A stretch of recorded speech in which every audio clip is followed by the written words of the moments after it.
오바댜 1장 1절에서 14절입니다. 1284면입니다. 천천히 찾아보세요. 한 장으로 되어 있어서 찾기가 어렵죠. 1284면입니다.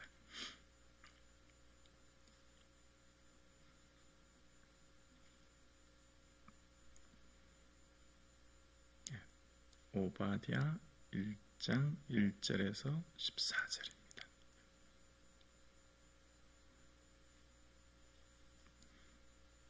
구약 성경 1284면. 우리 함께 하나님의 말씀을 합독하시겠습니다. 함께요. 오바댜의 묵시라. 주 여호와께서 에돔에 대하여 이와 같이 말씀하시니라. 우리가 여호와께로 말미암아 소식을 들었나니 곧 사자가 나라들 가운데 보내심을 받고 이르기를 너희는 일어날지어다. 우리가 일어나서 그와 싸우자 하는 것이라. 보라, 내가 너를 나라들 가운데 매우 작게 하였으므로 내가 크게 멸시를 받느니라. 너의 마음이 교만이 너를 속였도다. 바위 틈에 거주하며 높은 곳에 사는 자여, 내가 마음에 이르기를 누가 능히 나를 땅에 끌어내리겠느냐 하니 내가 독수리처럼 높이 오르며 별 사이에 깃들일지라도 내가 거기에서 너를 끌어내리리라. 여호와의 말씀이니라.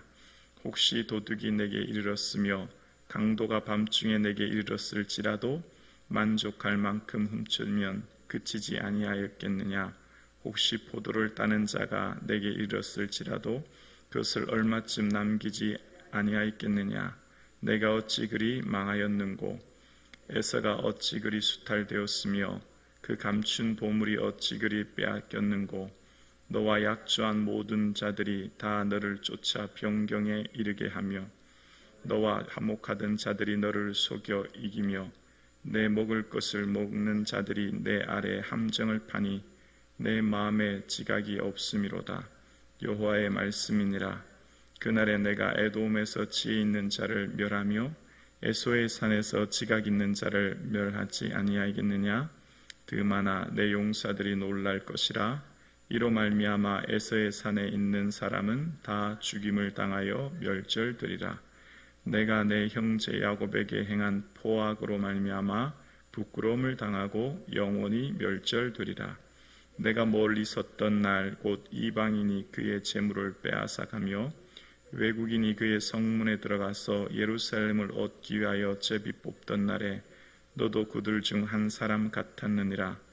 내가 형제의 날 곧 그 재앙의 날에 방관할 것이 아니며 유다 자손의 패망하는 날에 기뻐할 것이 아니며 그 고난의 날에 내가 입을 크게 벌릴 것이 아니며 내 백성이 환난을 당하는 날에 내가 그 성문에 들어가지 않을 것이며 환난을 당하는 날에 내가 그 고난을 방관하지 않을 것이며 환난을 당하는 날에 내가 그 재물에 손을 대지 않을 것이며 내 거리에 서서 그 도망하는 자를 막지 않을 것이며 고난의 날에 그 남은 자를 원수에게 넘기지 않을 것이니라.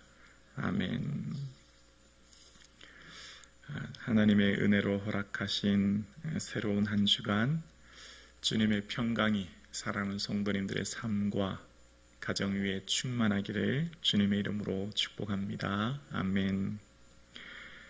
오늘 본문 오바댜는 에돔과 유다 사이에 있는 이 갈등이 있었던 이 에돔 민족에 대한 심판에 대한 이야기가 기록되어 있는데요.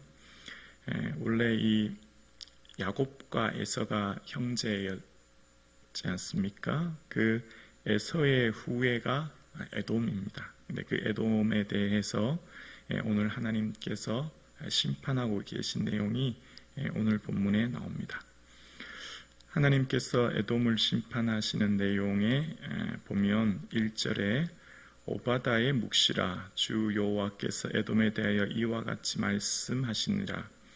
우리가 여호와께로 말미암아 소식을 들었나니 곧 사자가 나라들 가운데 보내심을 받고 이르기를 너희는 일어날지어다. 우리가 일어나서 그와 싸우자 하는 것이니라. 모든 열방의 통치자요 심판주이신 하나님께서 이제 에돔에 대해서 심판하시고자 하는 말씀을 하시면서 그 심판의 날이 얼마나 두려운가를 본문은 이야기하기 시작합니다. 첫째, 하나님이 에돔을 심판하시는 이유는 에돔의 교만 때문입니다. 오늘 본문 2절과 3절에 이렇게 기록되어 있습니다. 2절입니다. 보라, 내가 너를 나라들 가운데 매우 작게 하였으므로 내가 크게 멸시를 받느니라. 너의 마음의 교만이 너를 속였도다. 바위 틈에 거주하며 높은 곳에 사는 자여, 내가 마음에 이르기를 누가 능히 나를 땅에 끌어내리겠느냐 하니. 하나님께서 에돔을 심판하시는 첫 번째 이유는 에돔의 교만인데요. 에돔은 지리적으로 암석과 바위산이 둘러쳐져 있는 천혜의 요새의 위치에 있었습니다. 그래서 어떤 대적도 자신들의 나라를 무너뜨릴 수 없다라고 굳게 믿었던 거예요. 그래서 그들은 높은 바위 틈에 거하면서 누가 나를 끌어내리겠느냐? 우리를 끌어내릴 사람 아무도 없다. 이 자연적인 천의 요새에 쳐들어올 우리를 무너뜨릴 민족이 아무도 없다. 자신들이 주어진 그 암석과 바위산에 거하는 그들의 그 위치, 그 천의 요새로 인해서 그걸 믿고 의지하고 있었던 겁니다. 그래서 그들이 믿고 의지했던 그 자기들의 지금 위치했던 그 모든 것들로 인해서 교만해진 거예요. 그래서 너의 마음의 교만이 너를 속였다라고 이야기합니다. 내가 믿고 의지하고 기대했던 것, 누가 우리를 이곳에서 끌어내리겠느냐? 이 높은 괴한바위 암석에 위치한 우리 민족 감히 쳐들어올 사람 없다. 그것이 오히려 그들을 무너뜨리게 한다는 겁니다. 하나님이 가장 싫어하는 게 교만이죠. 하나님 없이도 살 수 있다 라고 생각하면서 내가 무언가를 믿고 기대고 의지하는 것, 그것 때문에 오히려 그는 그것을 너를 속였다라고 이야기합니다. 교만이 너를 속였다는 겁니다. 그들이 그토록 믿고 의지했던 것이 오히려 하나님의 심판의 기준이 되고 만 겁니다.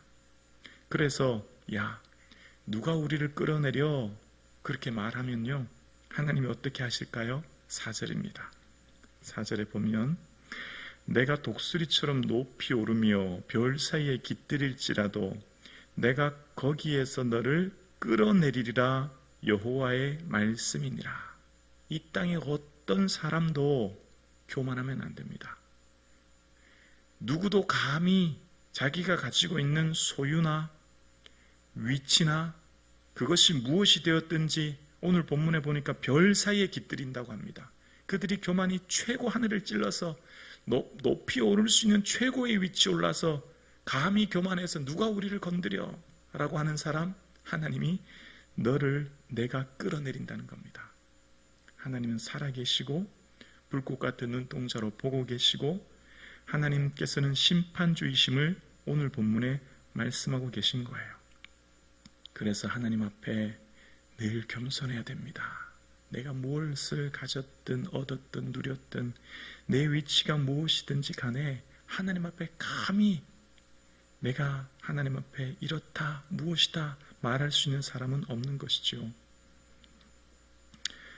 에돔의 교만, 그것으로 인하여서 하나님께서 심판하시는데 아주 즉각적이고 피할 수 없는, 어떻게 이렇게까지 심판하시나 할 정도의 심판이 5절에 나옵니다. 5절에 보면 혹시 도둑이 내게 이르렀으며 강도가 밤중에 내게 이르렀을지라도 만족할 만큼 훔치면 그치지 아니하겠느냐. 혹시 포도를 따는 자가 내게 이르렀을지라도 그것을 얼마쯤 남기지 아니하였겠느냐. 내가 어찌 그리 망하였는고. 남김없이 완전히 모든 것을 무너뜨리고 심판하신다는 거예요. 밤중에 도둑이 와서 훔쳐가는 사람도 자기들이 어느 정도만 뒤져서 가져갈 것이고 또 그렇게 하지만 오늘 본문 5절의 후반절에 보면 내가 어찌 그리 망하였느냐라는 겁니다. 남김없이 완전히 무너지고 완전한 심판을 본문이 이야기하는 겁니다. 그러니까 하나님께서 말씀하시는 심판의 날이 얼마나 두려운가를 우리는 생각해 보는 겁니다. 그래서 에서에 대해서 그들이 자랑하고 있었던 것, 그들은 두 번째로 무엇을 자랑하고 있었냐면 그들의 삶에 활발한 무역으로 인해서 쌓아놨던 부로 인해서 교만해졌습니다. 자신들이 있는 그 경제력, 그 부요함 때문에 그들은 교만했는데 하나님은 그 부요함을 완전히 빼앗아 간다고 말씀하십니다. 6절에 보면 에서가 어찌 그리 수탈되었으며 그 감춘 보물이 어찌 그리 빼앗겼는고. 에돔의 심판의 두 번째 이유는 그들이 믿고 의지했던 부입니다. 그들이 활발한 무역을 통해서 매우 경제력 있는 부유한 나라가 되었고 그것 때문에 그들 스스로는 교만해졌던 겁니다. 그런데 하나님께서 그들이 감춘 보물, 그것을 완전히 수탈하여 빼앗아버릴 것이라고 말씀하고 계세요. 우리가 참 주의하고 조심해야 될 것, 경계해야 될 것이 우리가 조금 가졌다고 할 때 늘 더 겸손해야 됩니다. 조금 더 가졌다라고 할 때 그것이 사명임을 기억하고 늘 더 낮아지고 내 주위에 있는 연약한 사람들 돌볼 수 있는 그런 지혜가 저와 여러분의 삶 가운데 있기를 주님의 이름으로 축원합니다. 가난한 자를 도와주는 것은 여호와께 구워주는 것이라고 말합니다. 주님이 다 갚아주시는 거죠.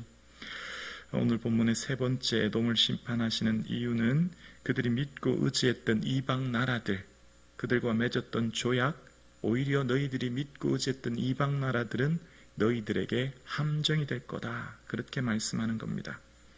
7절입니다.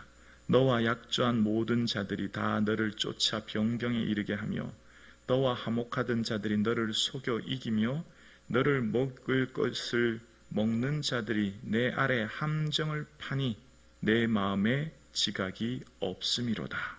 이방 나라들과의 조약을 맺어서 외교적인 조약 방법을 통해서 그들의 나라가 안전할 것이라고 생각했지만 천만의 말씀, 오히려 그들은 너희들을 더 공격하여 함정을 파 더 어렵게 할 것이다 라는 겁니다.